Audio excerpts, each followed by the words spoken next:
Bom, meus amigos, muito boa tarde a todos. Meu nome é Oscar Frank, eu sou autor do blog Economics for Real. Essa é a terceira edição do nosso Papo de Economia e na edição de hoje eu estou recebendo o economista Vitor Willer. Tudo bem, Vitor? Como é que tu estás? Tudo tranquilo, Oscar. Vamos trocar uma ideia aí hoje, né? Vamos lá. Bom, para quem ainda não conhece o Vitor, ele é economista, ele também tem mestrado pela UFF e ele desenvolve uma série de artigos e tem alguns produtos aí na internet, no qual ele trabalha bastante com análise de conjuntura. Inclusive, mais para o final aqui da nossa entrevista, a gente vai tratar sobre a motivação, sobre por que ele resolveu procurar utilizar algumas ferramentas estatísticas como o R para poder tratar a análise de conjuntura, mas isso a gente vai tratar mais adiante. De qualquer forma, eu já deixo aqui o meu convite para todo mundo que estiver escutando a gente, para que conheça o trabalho do Vitor, para que acesse o blog Análise Macro, que é um blog muito bom. Ele trata de temas muito relevantes, ele tem uma forma bastante didática de abordar os temas, tanto para quem não entende de economia, para o pessoal mais leigo, quanto para quem já tem algum conhecimento mais avançado de economia. Então, desde já eu quero deixar esse convite para todos os nossos ouvintes e leitores. Mas a gente vai tratar isso um pouco mais adiante, que eu gosto também de saber o porquê das motivações, por que as pessoas resolvem, enfim, estudar economia, estatística, isso é algo que também me interessa. Mas antes disso, Vitor, vamos falar um pouquinho sobre o que está acontecendo aí na economia brasileira e mundial. Bom, o meu primeiro tema, o meu primeiro ponto que eu quero tratar contigo é a respeito de economia brasileira. Tá? Então, todos nós sabemos da gravidade dessa crise, um momento bastante complicado, bastante delicado que a economia brasileira está passando. E eu gostaria de saber de ti quais que são os principais desafios que nós temos para que a gente, em algum momento do futuro, volte a gerar crescimento sustentado. Então, queria saber um pouco de ti a respeito disso. Bom, Oscar, primeiro eu agradeço as palavras, né? É sempre bom ter o trabalho reconhecido, né? Fico bastante feliz com isso. Já com o Brasil não dá para ficar tão feliz assim, né? A gente está realmente, se não é a maior, provavelmente é uma das maiores recessões que a gente está tendo, né? Desde que o PIB é computado. Pelo que está se desenhando, provavelmente o biênio 2015-2016 vai ser o pior desastre em termos de perda de PIB per capita que a gente teve, né, na história aí, né, econômica brasileira. E para entender isso, para entender como que a gente chegou nessa situação, eu sempre gosto de voltar um pouco atrás e ver como que o Brasil conseguiu crescer entre 2003, mais ou menos, e 2010, né? A gente vinha de uma série de reformas que foram feitas na década de 90, né, a partir de 94, lá com o Plano Real, e se seguiram também reformas microeconômicas. A gente construiu agências reguladoras, fez uma série de mudanças institucionais na economia brasileira que avançaram sobre o governo Lula, né, o primeiro governo Lula. Também foi um período bastante reformista para a economia brasileira, de modo que isso, somado a uma conjuntura internacional bastante favorável, né, talvez uma das melhores conjunturas desde o pós-guerra, que providenciaram 5 superávites de conta corrente para o Brasil, coisa que a gente só viu 12 vezes na série histórica lá do Banco Central.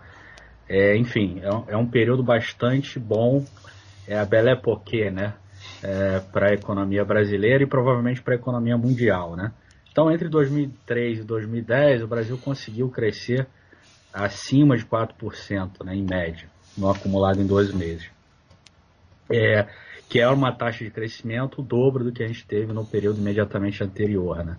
Ou seja, o Brasil conseguiu crescer porque tinha arrumado a casa, né? A gente tinha saneado as contas públicas, enfim, fez uma série de reformas institucionais e contou com essa conjuntura internacional bastante favorável. Mas uma coisa que fica claro é que, por exemplo, em 2003, salvo engano, a taxa de desemprego pela PME, pela pesquisa mensal do emprego lá do IBGE, ela era próxima a 13%. E ela chega a 2010, tem uma série de exercícios aí que faz esse tipo de coisa, a gente chega a uma taxa próxima ao redor de 5%, que era considerada uma taxa de pleno emprego, né? A gente estava abaixo do pleno emprego já em meados de 2010. Ou seja, esse crescimento que a gente consegue entre 2003 e 2010 é basicamente com a absorção de mão de obra. É claro, tem algum ganho de produtividade, mas não é um ganho tão grande assim. O investimento ele cresce nesse período, mas nada muito vantajoso. Não chega no máximo a 20% a taxa de investimento em relação ao PIB. Se chega nisso, eu não estou enganado aqui. Mas enfim, a gente não tem muito ganho de produtividade e a taxa de investimento não cresce muito. É basicamente absorção de mão de obra nesse período. Então, quando a gente chega lá em 2010, a gente tinha um desafio muito claro para resolver. Olha, não dá mais para contar com essa turbina da mão de obra. A gente ou conta com a turbina do investimento e com a turbina da produtividade, ou a gente deixa de crescer. Não sem surpresa, a gente optou, né, em termos de política econômica, a não crescer. Porque a gente fez uma série de bobagens em termos macroeconômicos e em termos microeconômicos, que já vinham desde antes, né? E essas bobagens se refletiram numa perda de previsibilidade do ambiente macro e, claro, numa perda de previsibilidade do ambiente micro.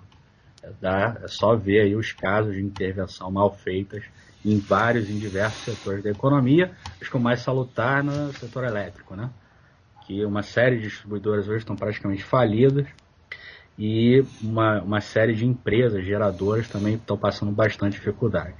Enfim, uma série de bobagens que a gente fez e o investimento não reagiu, a produtividade não reagiu. A gente saiu de um crescimento de 7,6% em 2010, acumulado, né, em 12 meses, para uma recessão que está se projetando em 4% esse ano, né? Já foi 3,7%, 3,8% ano passado. Ou seja, é isso, é basicamente isso. Essa série de bobagens que a gente fez, em termos macro e microeconômicos, que gerou uma imprevisibilidade sobre a economia brasileira, numa época que a gente não podia mais contar com a turbina da absorção de mão de obra. Precisava contar com investimento e produtividade que são extremamente sensíveis a qualquer bagunça macro e micro que se faça na economia. Eu acho que é basicamente isso. Tá ok, muito bom.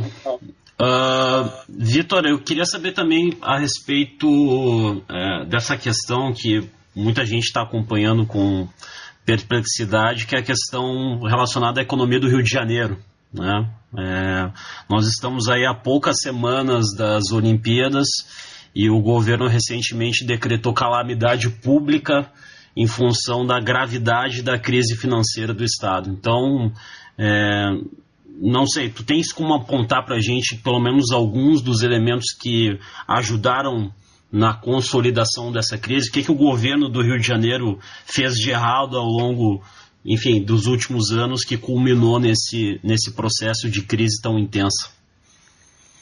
Oscar, é meio triste, né? A gente viver o que a gente está vivendo hoje, não só no Rio, mas em vários entes da federação, né? O Rio Grande do Sul também estava passando por uma história parecida, enfim, vários outros estados têm passado por uma história parecida, que, a meu ver, é uma história de fracasso da lei de responsabilidade fiscal.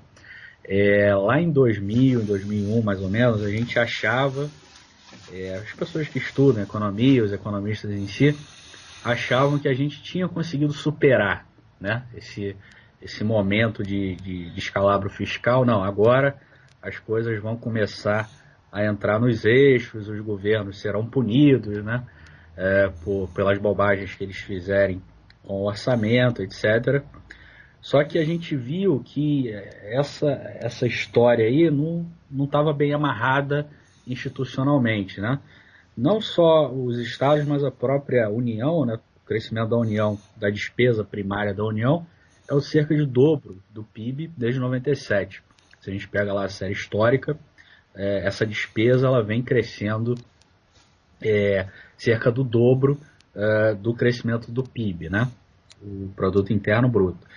E essa história de crescimento da despesa no nível federal, ele meio que também foi feito nos níveis estaduais e municipais. Tem uma particularidade no caso do Rio e de outros estados, é que o crescimento se deu basicamente com folha de pagamento, né?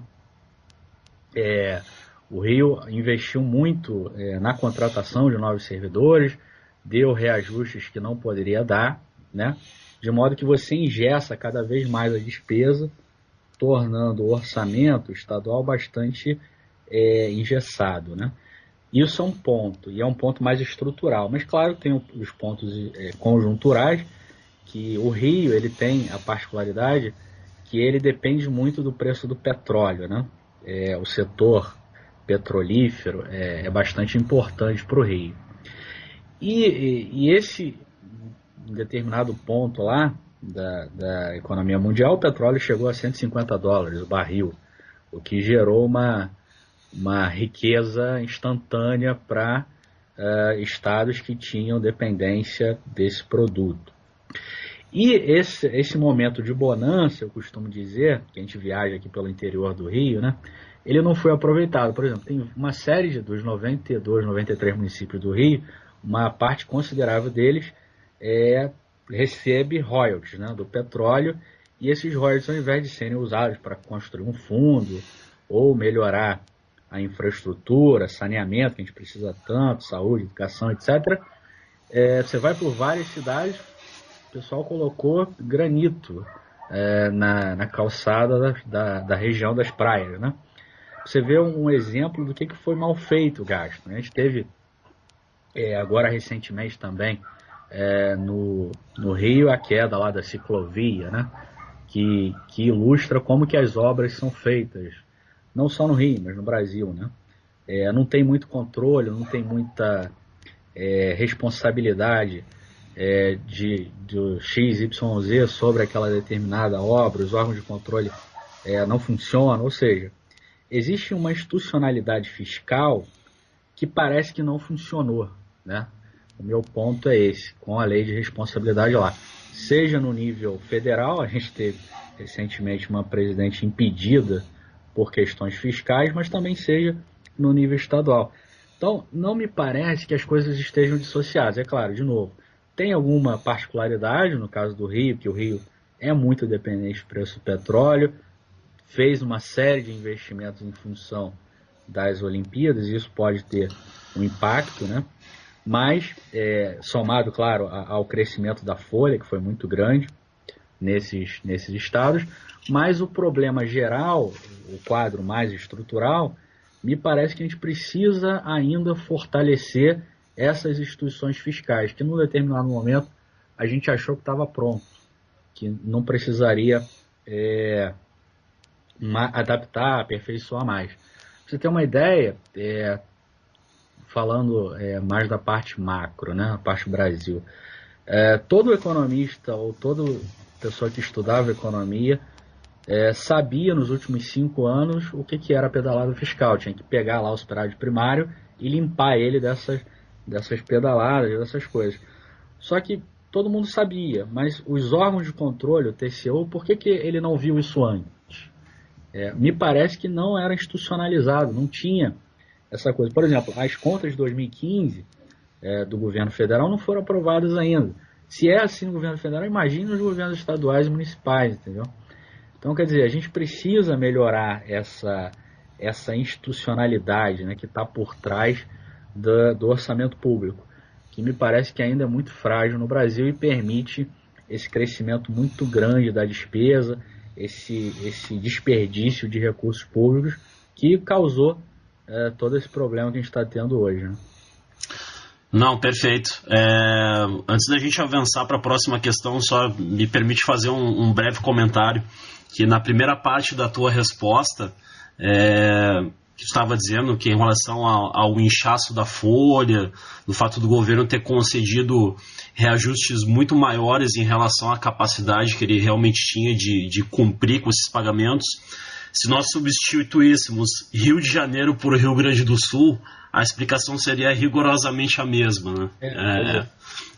Bem, infelizmente é algo que acontece muito e aqui no Rio Grande do Sul costuma ser levado a consequências bastante grandes, né?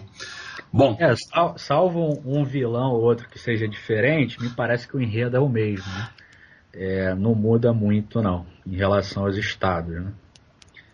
Exatamente. Bom, vamos adiante. Quero saber agora de ti, Vitor, com relação a essa questão, né, do Brexit, né, que muita gente está comentando. Foi um assunto que que estava sendo já debatido antes de ocorrer de fato o referendo, né, o que poderia acontecer num caso, no outro.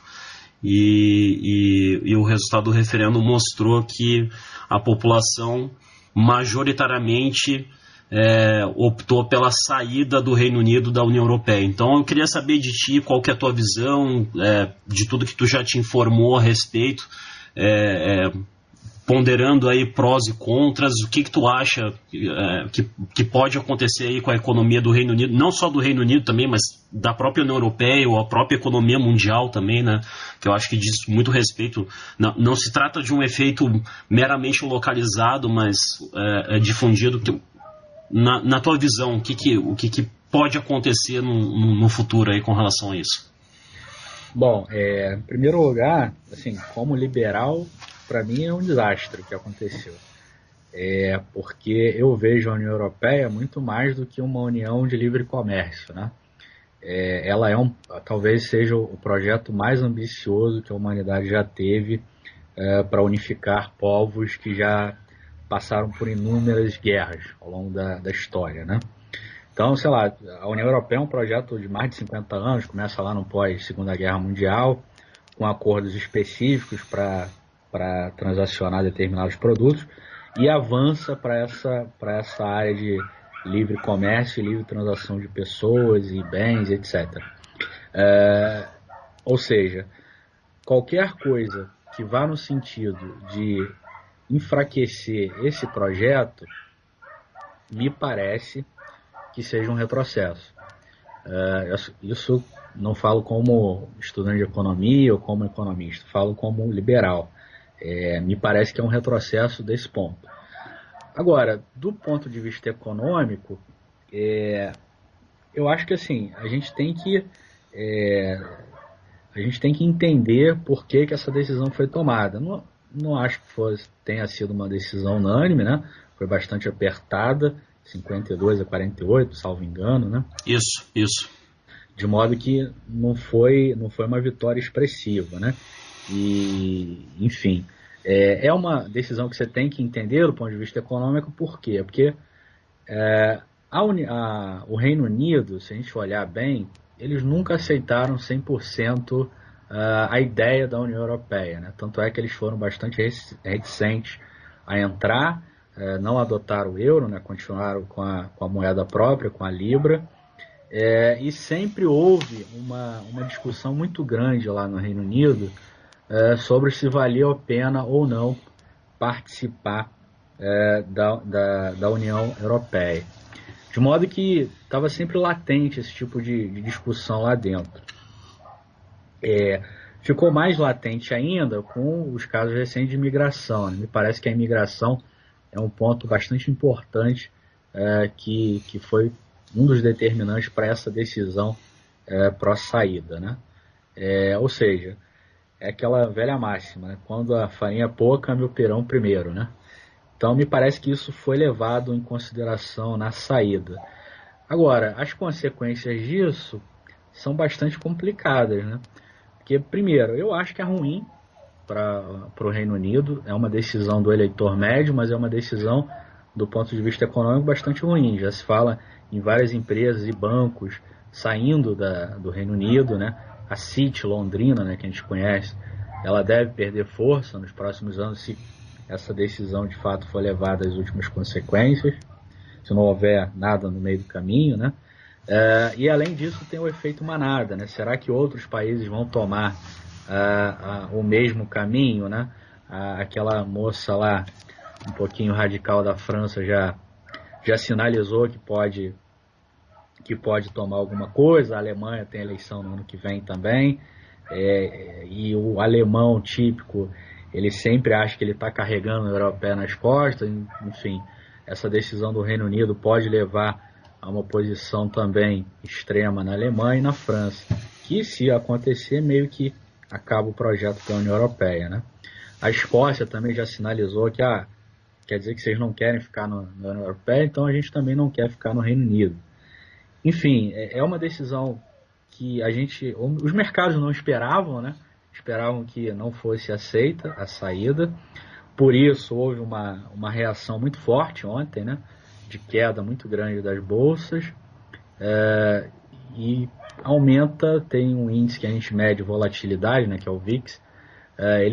Ele mostrou um avanço muito forte ontem também, justamente por causa dessas consequências. Será que outros países vão tomar o mesmo caminho? Se tomarem, aí realmente fica complicado esse projeto.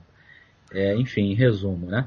Em termos econômicos, eu acho muito ruim, tanto para o Reino Unido, que ele vai perder dinamismo com essa decisão, e para o projeto da União Europeia também me parece muito ruim do ponto de vista econômico, consequências bastante negativas. E como liberal, eu acho muito triste que essa decisão tenha sido tomada. Eu acho que o resumo seria esse. Ok, então, encerrando a primeira parte dessa nossa entrevista, Vitor, eu quero partir para um segundo tema, um segundo grande tema, na realidade, que é mostrar um pouco para os nossos ouvintes e leitores a respeito da tua trajetória, da tua história e dos produtos que tu já tem disponíveis, que qualquer um consegue acessar. Então eu queria que tu detalhasse um pouco, até pode voltar, assim como tu fez lá em relação à primeira resposta sobre os desafios do Brasil, então tu voltou lá para trás, lá para a década passada, então pode fazer a mesma coisa agora nesse caso. Conta um pouco da tua trajetória, como é que surgiu o teu interesse por economia e mais especificamente pelo R. Para quem não conhece, o R é uma ferramenta estatística muito poderosa que ajuda muito e possibilita com que as análises de conjuntura ganhem imensamente em qualidade, em termos de apresentação. Então é uma ferramenta muito poderosa e que eu acho que por aí passa o futuro, na realidade. Tem muita gente boa que está mexendo e eu acho que tem muito futuro, na realidade. Então, Vitor, por favor, fala um pouquinho da tua trajetória, desse teu interesse, conta um pouco a respeito disso para o pessoal, por favor. Bom, eu costumo dizer que eu sou um técnico em telecomunicações que foi fazer economia, né? Fiz escola técnica, trabalhei 7 anos como técnico de telecomunicações, né? Na Telemar, no centro de gerência de rede da Telemar, hoje falida Oi, né? Quebrada Oi. Trabalhei lá durante 7 anos com grandes centrais telefônicas de grande porte, lá no centro de gerência da Oi, Telemar, agora Oi, né?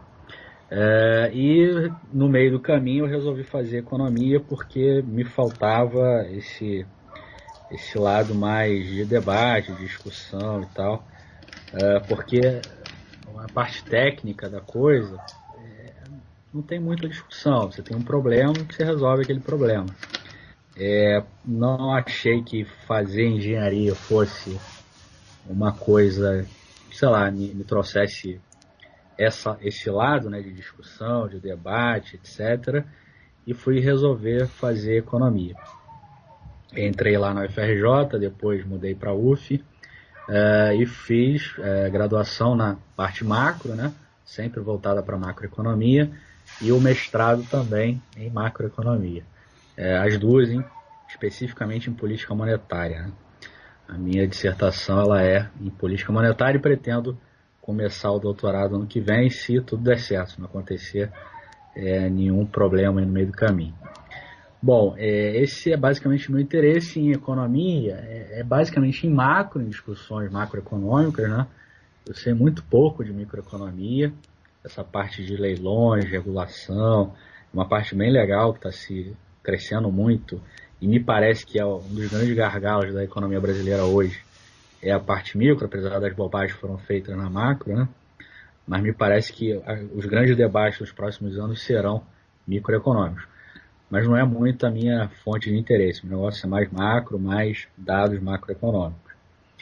E, paralelo a isso, essa história aí com a economia, eu sempre achei que, eu sempre gostei de compartilhar conhecimento. Quando eu trabalhava lá como técnico de telecomunicações, a gente tinha um grupo lá, e toda vez que a gente tinha alguma solução nova que saía, que vinha, a gente compartilhava imediatamente com as outras membros do grupo, de modo que eu achei, não, vou tentar reproduzir isso na economia, e a forma como reproduzia isso parecia trivial à época, que era via um blog, né? Sei lá, eu acho que eu escrevo em blog desde o primeiro período da faculdade. Os blogs não eram tão bons, né? Escrevia muita bobagem, não sabia muita coisa, mas a gente ia lá e escrevia, né? Então, sempre escrevi em blog. Parei durante um tempo e tal, mas acabei voltando em 2011 com essa ideia de escrever um blog mais específico, mais voltado para análise de conjuntura. Então, o blog Análise Macro, ele nasce disso, né? Dessa necessidade de fazer uma coisa mais técnica, meio que voltar às minhas origens lá de técnico, voltado para análise de conjuntura, pegar um indicador, olha, é assim que se coleta lá o dado no IBGE, é assim que trata ele, faz uma média móvel, faz algo do tipo, e apresenta um gráfico. Então, é mais ou menos isso que você está fazendo também lá no seu blog. Então, veio dessa necessidade. 90% do blog era isso, os outros 10% era criticar a heterodoxo. Porque eu fiquei muito chateado na eleição de 2010, porque a eleição de 2010, para quem não lembra, foi entre o Serra, né, e entre a Dilma. Os dois heterodoxos, um era social-desenvolvimentista, o outro era novo desenvolvimentista. Os dois não entendiam nada de economia. E me parece que o diagnóstico era esse, que fosse o Serra ou a Dilma ganhasse, o Brasil enfrentaria sérias dificuldades nos próximos anos. E eu quis também fazer o blog para criticar isso. Então, eu brinco que 90% é coisa séria e 10% é falar mal de heterodoxos, principalmente da Unicamp. Bom, e aí nasceu isso. E aí a gente foi escrevendo e tal, desde 2011, e eu sempre tive a ideia de montar um curso de análise de conjuntura, né? Quando eu estava lá no mestrado, na UF, eu montei um grupo de estudos de conjuntura econômica, inspirado no nosso amigo Cláudio Chiquida, né? Ele fez uma coisa muito legal também lá no IBMEC de Minas, que é o Núcleo de Política Monetária, né? O NEPOL. E eu falei, não, eu vou copiar o Cláudio, mas copiar mesmo, né? Fazer igualzinho ele fez lá, e peguei essa ideia e fiz o GES lá na UF. E aí ali eu vi que, poxa, é um negócio legal, porque as pessoas, em geral, sabem tudo de Marx, sabem tudo de Adam Smith, sabem tudo de Keynes, mas não sabem pegar um dado de inflação lá no IBGE. E aí eu senti muito isso lá dentro desse grupo, né? A gente brincava que os caras, rolava o debate sobre esses caras aí, Keynes, Smith, Valhalla, etc., e até tarde da noite, mas não passava do primeiro ponto para fazer uma variação mensal da inflação, uma variação acumulada em 12 meses da inflação. E, enfim, a gente começou a brincar com isso, contei lá, na época, com outras pessoas, o Ricardo Lima, que hoje está fazendo doutorado em Estocolmo, o Renato Lerípio, que está fazendo mestrado lá na UF também, e os dois voltaram para macro, e a gente pegou um pessoal de graduação e começou lá a tentar trabalhar isso. Aí a gente produzia, tinha um blog lá, produzia os posts, fazia relatóriozinho, fazia boletim, fazia apresentação interna lá para os alunos da faculdade, enfim. Aquilo ali foi uma efervescência no período que eu consegui dar conta, né? E me chamou a atenção que, poxa, realmente, parece que isso é um problema, é uma deficiência de formação do aluno médio de economia. Olha, a maioria não sabe fazer as 4 operações, né? Que é coletar, tratar, analisar e apresentar dados. Me parece que essa deficiência não é uma deficiência só do aluno da UF, mas é uma deficiência do aluno de a maior parte das faculdades de economia no país. Claro que tive também o feedback lá via blog, o pessoal sempre me mandava comentários. Como é que você fez isso? Como é que você colocou isso e tal? E, enfim, vi que era um problema mais geral do que um problema só lá daquele grupo que a gente estava tendo. E aí, a partir do final de 2014, 2015, eu convidei o Ricardo Lima lá para o blog e a gente começou a fazer os tais exercícios macroeconométricos, né? A gente pegava uma ideia qualquer, uma ideia bem simples. Olha, será que os desembolsos do BNDES eles afetam a taxa de investimento da economia brasileira? Vamos fazer um teste de Granja para ver se há precedência temporal nessas variáveis, entre essas variáveis. E aí a gente publicava, mostrava tudo que foi feito desde do dado, né, de pegar o dado lá no site do BNDES e no IBGE, no caso da taxa de investimento, até tratar esse dado. Olha, o dado lá é um dado irregular, né, então você tem que mensalizar essa série ou trimestralizar, coisa que o valha, para ficar certinha com a taxa de investimento e você poder rodar o teste. Enfim, antes de fazer o teste tem todo um trabalho de tratamento de dados. Então a gente começou a fazer isso, esses exercícios, uma série de exercícios nessa linha e tudo feito dentro do R, né? O meu interesse pelo R ele vem do Ricardo e do Cláudio, que me encheram o saco para aprender esse programa. Eu sempre trabalhei com envios, não trabalhava com R desde a graduação, já mexia só com envios. Eu acho que a maioria das pessoas que entram com econometria entra com envios ou com Gretel, né? Hoje, sei lá, de uns 2 anos para cá, é que o R tem sido propagandeado aí, né? Gosto de pensar que eu tenho sido parte dessa propaganda na economia. Mas enfim, aí comecei a implementar essas soluções com R. E o R, cara, é uma coisa que as pessoas acham que é difícil aprender, mas não é. No Envios, quando você vai fazer alguma coisa no Envios, ou você pega aquele manual do Envios, que é uma cacetada, uma coisa grande, imensa, ou você não tem muita outra saída, porque você jogar alguma coisa no Google, não tem nada. O Envios é muito pouco difundido, né? O que é incrível, né? Porque já tem muito mais desenvolvimento do que o R, ou o Stato, outro programa. Então, para você avançar dentro do Envios, me parece que é muito mais complicado que o R. O R, qualquer coisa que você queira, você joga no Google, no Stack Overflow, que são os fóruns que tem, e você vai encontrar uma solução. Bom, e aí acabei desenvolvendo dentro do R, fazendo esse exercício, fazendo essa coisa de, olha, vamos tentar melhorar a formação da economia, uma ambição, né? Vamos tentar melhorar via esse blog. Como a resposta foi boa, a gente acabou avançando para a ideia do curso, né? Olha, vamos pegar tudo que a gente fez lá dentro do grupo de estudos lá da UF, né? E mais os exercícios que a gente fez, vamos pegar esse know-how que a gente acumulou e vamos construir um curso baseado nisso. Tentei fazer um curso presencial aqui no Rio. O curso teve uma demanda específica, mas me pareceu que a solução online, num curso online, seria mais adequado. E aí fiz uma primeira turma, uma demanda bastante surpreendente. Acho que uns quase 50 alunos se inscreveram na primeira turma. Uma coisa que eu não imaginava, nem estava preparado para isso. tive que virar algumas noites aí para atender e-mail, aluno e tal.